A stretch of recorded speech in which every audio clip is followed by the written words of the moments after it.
म्हणजे काही काही आरोपाच्या बद्दल तर निवडणुका जवळ आल्या की ते सुरूच व्हायचं, निवडणुका संपल्या की पुन्हा ते थंड व्हायचं. निवडणुकीपूर्वी माझ्या बदनामीचा प्रयत्न नेहमीच होतो, अजित पवारांचा विरोधकांवर निशाणा. जमीन गैरव्यवहार प्रकरणी पार्थवर गुन्हा का नाही हे मुख्यमंत्रीच सांगू शकतील, शरद पवारांचं विधान. तर कंपनीकडून ज्यांनी व्यवहार केला त्याच्यावर गुन्हा, मुख्यमंत्र्यांचं उत्तर.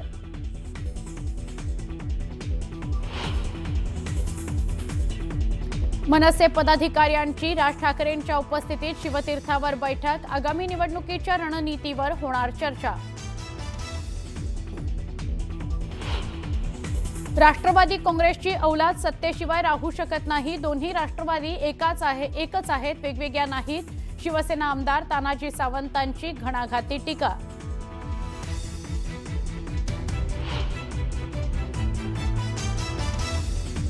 कोकणात नगरपंचायतीच्या निवडणुकीत ठाकरे आणि शिंदेंची शिवसेना एकत्र येणार असल्याची चर्चा. असं झाल्यास कोकणात 2 जिल्ह्यांमध्ये शिंदेंच्या शिवसेनेशी संबंध तोडू, राणेंचा एकनाथ शिंदेंना इशारा.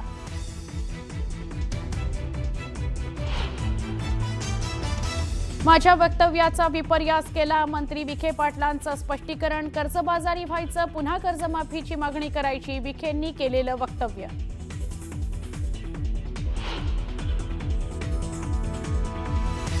मुंबईत लोकलच्या तिन्ही मार्गांवर आज मेगा ब्लॉक. पश्चिम रेल्वेवर सांताक्रूझ ते गोरेगाव, मध्य रेल्वेवर माटुंगा ते मुलुंड दरम्यान ब्लॉक.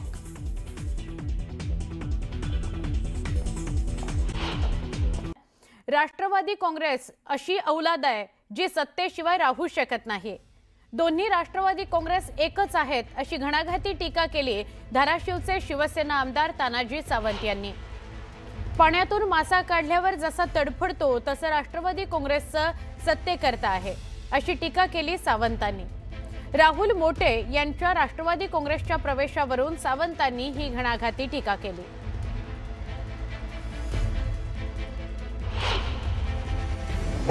स्वातंत्र्य केल्यानंतर त्या दिवसापासून मी एकमेव आमदार होतो महाराष्ट्रातला बोलणारा युतीतला.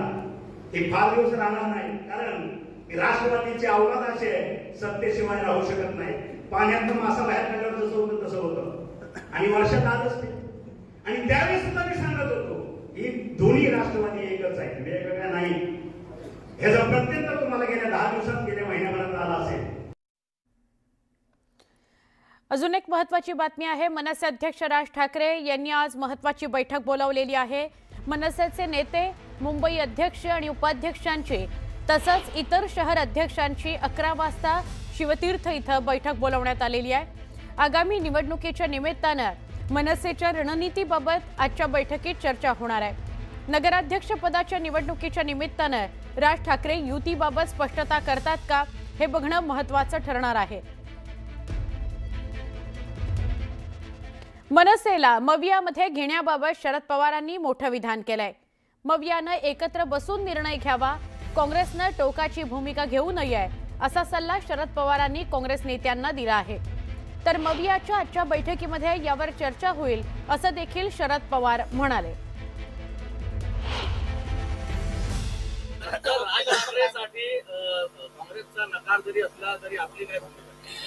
आम्हाला असं वाटतं, एकत्र बसून पर्याय देऊ शकत असेल तर तेवढी टोकाची भूमिका कधी घेऊन काँग्रेसने सुद्धा विचार करावा. पण मी आत्ता सांगू शकत नाही. उद्या आमची बैठक आहे ना, उद्याच आमची बैठक. त्या बैठकीत साधारणतः सगळ्यांसोबत होऊन निर्णय होईल. बातमीपत्रामध्ये आता पाहणार आहोत गावाकडच्या काही महत्त्वाच्या 50 बातम्या अतिशय वेगवान स्वरूपात. सुरुवात करूयात.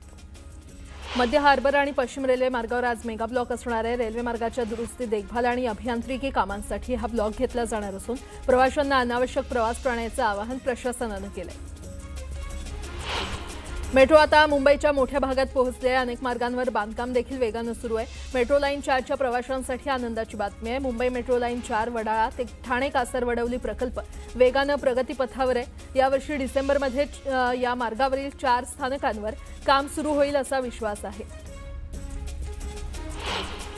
दिवाळीमध्ये पडलेल्या पावसामुळे मुंबई शहरात प्रदूषण कमी पातळीवर राहिलं, मात्र पाऊस थांबल्यानंतर हवेची गुणवत्ता पुन्हा एकदा खराब पातळीवर नोंद होत चालली आहे. शुक्रवार पाठोपाठ शनिवारी मुंबईच्या हवेची गुणवत्ता ढासळली. शहराच्या हवेचा गुणवत्ता निर्देशांक 117 अंकांवर नोंदवला गेलाय. हवेमध्ये धुळीचे कण वाढल्यामुळे मुंबईकरांच्या आरोग्यावर परिणाम होण्याची भीती व्यक्त केली जाते.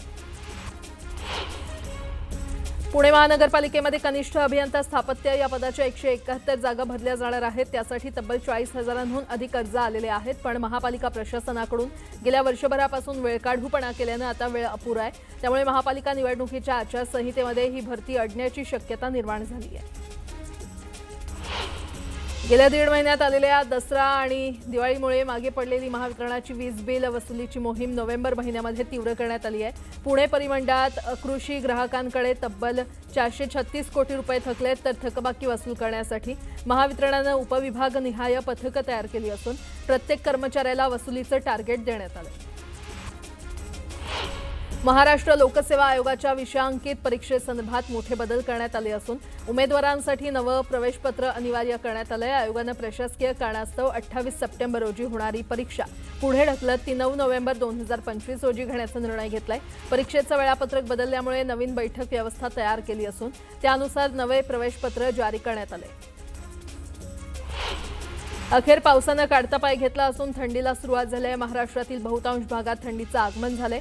10.8 अंश सेल्सिअस इतकं किमान तापमान नोंदवून महाराष्ट्रात पहिल्या थंडीची स्थिती जळगावनं अनुभवली आहे. हे किमान तापमान सरासरीपेक्षा 5 डिग्रीनं खाली नोंदवलं गेलंय.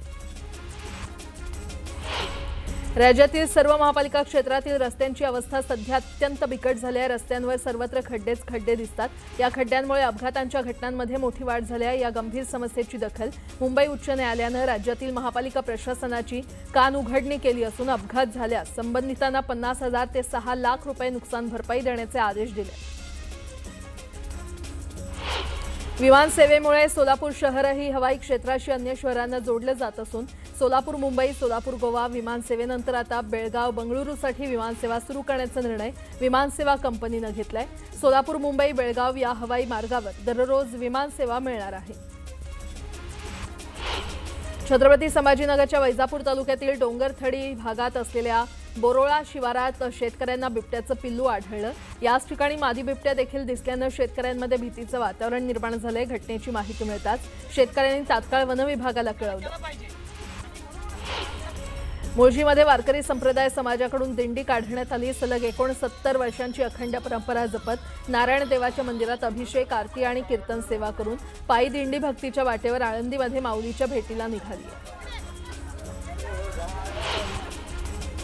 रायगडमधील मुरुड तालुक्यातील काशीद समुद्रकिनारी सहलीसाठी आलेल्या 2 मुलांचा पाण्यामध्ये बुडून मृत्यू झालाय. अकोल्यातून 3 शिक्षक 12 विद्यार्थ्यांची सहल घेऊन काशीद समुद्रकिनारी आले होते. दरम्यान पोहताना तोल गेल्यानं 3 विद्यार्थी वाहून गेले.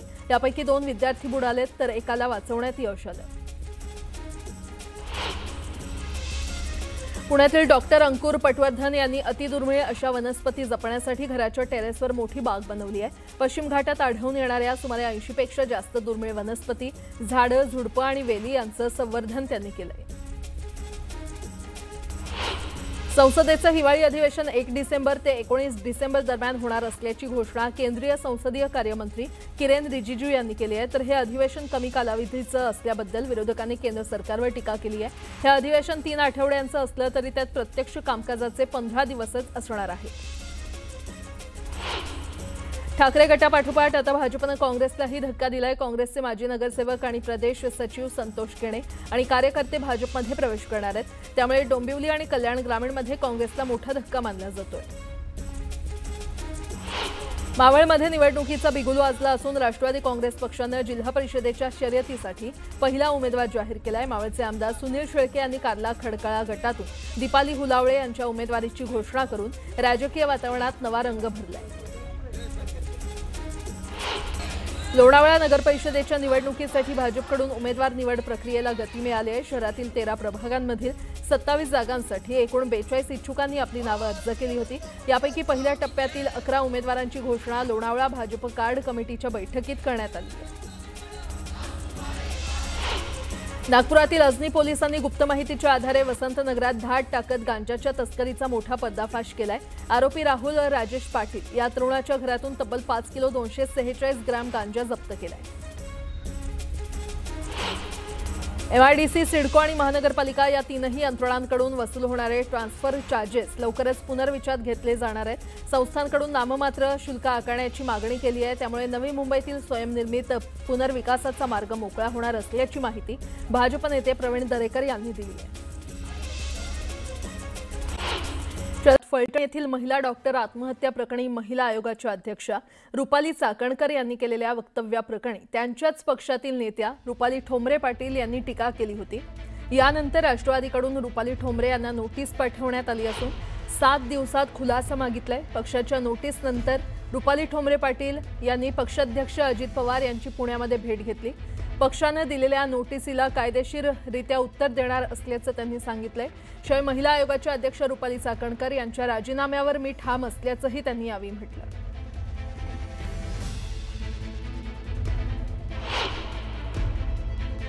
महिला अधिकारी असतील तिला त्यांचा तपास करायला द्या, कारण दोघी वेगवेगळे सांगतात, दोघींच्याकडे वेगवेगळे व्हिडिओ, दोघींच्याकडे वेगवेगळे सोशल मीडियामध्ये एकमेकाला ट्विट केलेलं असं काही काही बरंच आहे। त्याच्यामुळं ज्यावेळेस दोन्ही महिलांच्याकडनं हे असं ऐकायला मिळतं आणि पोलीस कंप्लेंट ऑलरेडी झालेली आहे, सहसा माझा स्वभाव असा आहे की ज्यावेळेस पोलीस कंप्लेंट होते त्यावेळेस पोलिसांचं काम आहे नीटपणे तपास करणं, नीटपणे चौकशी करणं आणि काही फॅक्ट आहे ती समोर आणणं। तर ते म्हणले ठीक आहे, मी तसं लक्ष घालतो, म्हणलं बुधवारपर्यंत आम्हाला सांगितलं तर बरं पडेल। मला पक्षाची नोटीस नाही, मला पक्षाचं खुलासा पत्र काल रात्री दिलेलं आहे। त्या खुलासा पत्रामध्ये जो काही मजकूर आहे तो मी तुम्हाला माझ्या सोशल मीडियातनं तुमच्यापर्यंत पोहोचलेला आहे की मी जे काही महिला आयोगाच्या अध्यक्षा त्याच्यानंतर प्रदेश अध्यक्षा यांच्या बाबतीत माध्यमावर वक्तव्य केलं त्याचा खुलासा मला माझ्या पक्षाने मागितलेला आहे। त्यासाठी 7 दिवसाचा कालावधी आहे आणि त्या खुलासाला उत्तर किंवा जो खुलासा कायदेशीर आहे तो मी देणार आहे। राज्य महिला आयोगाचा राजीनामा त्यांनी दिला पाहिजे, ही जी काही मी मानले ही त्याच्यावरती मागणी माझी केलेली जाईल।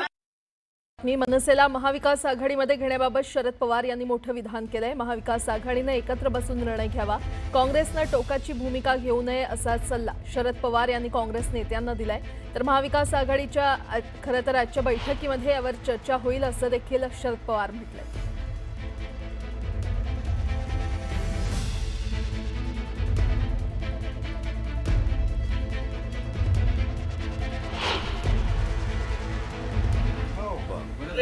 काँग्रेसचा नकार जरी असला तरी आपली काय भूमिका? आम्हाला असं वाटतं एकत्र बसून पर्याय देऊ शकत असेल तर तेवढी टोकाची भूमिका कशी घेऊन काँग्रेसने सुद्धा विचार करावा, पण मी आत्ता सांगू शकत नाही।